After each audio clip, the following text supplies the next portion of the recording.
I never imagined my life would unravel like this. It started as an ordinary day.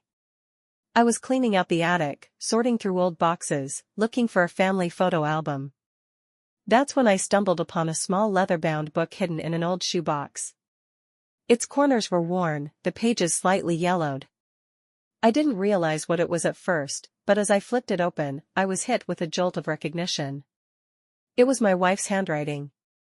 Curiosity got the better of me, and I began to read. The first few pages were innocent enough, memories from our vacations, small notes on her daily life, little things she wanted to remember. Then, suddenly, the tone shifted.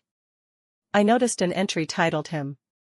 Confused, I read on, and that's when the reality of what I was holding hit me. This was her diary, and in it, she had documented her affair. Each line, each word cut deeper than the last.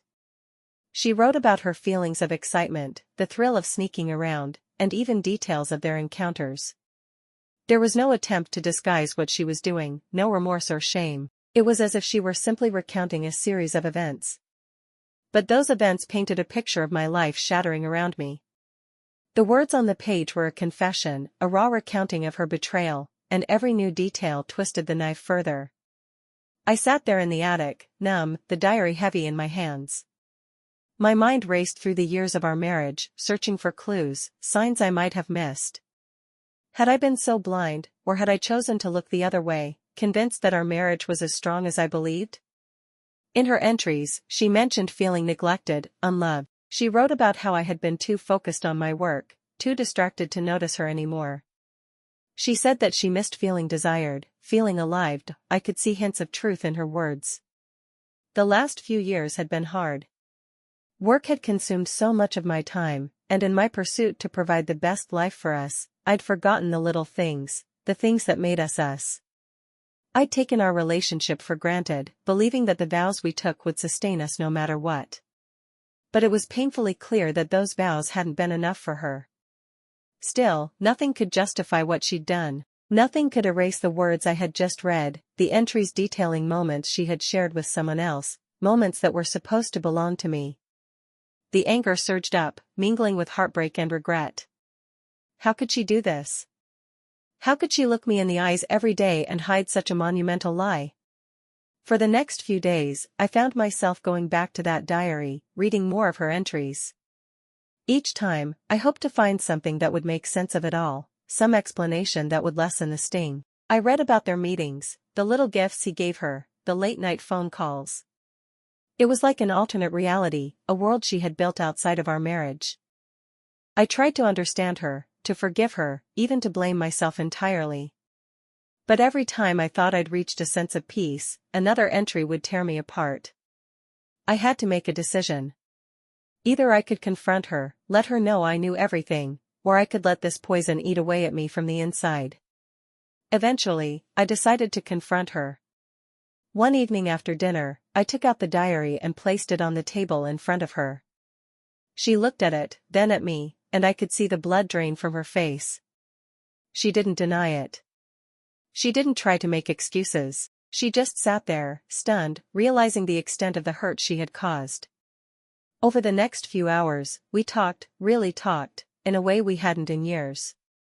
She explained how the affair had begun, how it had filled a void she felt within herself. She spoke of her loneliness, of the anger she had harbored for my absence, my seeming indifference. She said she hadn't meant for it to go so far, but by the time she realized, it was already out of her control. We were both left raw, broken, sitting in silence as the reality of what we'd both done to each other set in. I knew there was no easy way forward from here. I had a choice to make, and none of the options felt right. Part of me wanted to walk away, to leave the shattered remains of our marriage behind and start anew. But another part of me, the part that remembered the love we once shared, wanted to fight for what we had.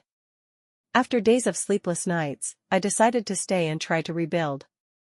It wasn't forgiveness, not yet, but it was a chance. I made a vow to be more present, to rekindle the connection we once had, while she committed to rebuilding my trust. It was slow, and at times unbearably painful, but we both understood that healing would take time. We started with small steps, date nights, open conversations about our feelings, and therapy sessions to guide us through the mess. There were days when the pain resurfaced, when old entries from the diary haunted my thoughts, but we pushed forward. We learned to listen without judgment, to express needs without blame. Months turned into a year, and slowly, the cracks began to mend. We rediscovered laughter, shared dreams again, and built new memories that overshadowed the old hurts. It wasn't perfect, trust takes years to fully restore, but we were committed. We realized that marriage isn't just about the good times, it's about weathering the storms together. To anyone who finds themselves in a similar situation, my advice is this: don't let complacency destroy what you've built. Nurture your relationship, communicate openly, and never take each other for granted. If you ever find yourself stumbling upon a painful truth like I did, remember that healing is possible, but it requires commitment, understanding, and a willingness to face the uncomfortable truths. Subscribe to our channel and let us know in the comments, what would you do if you discovered something like this? How would you approach rebuilding a marriage after such a betrayal? I'd love to hear your thoughts and any advice you have for others going through similar situations. Have a good life.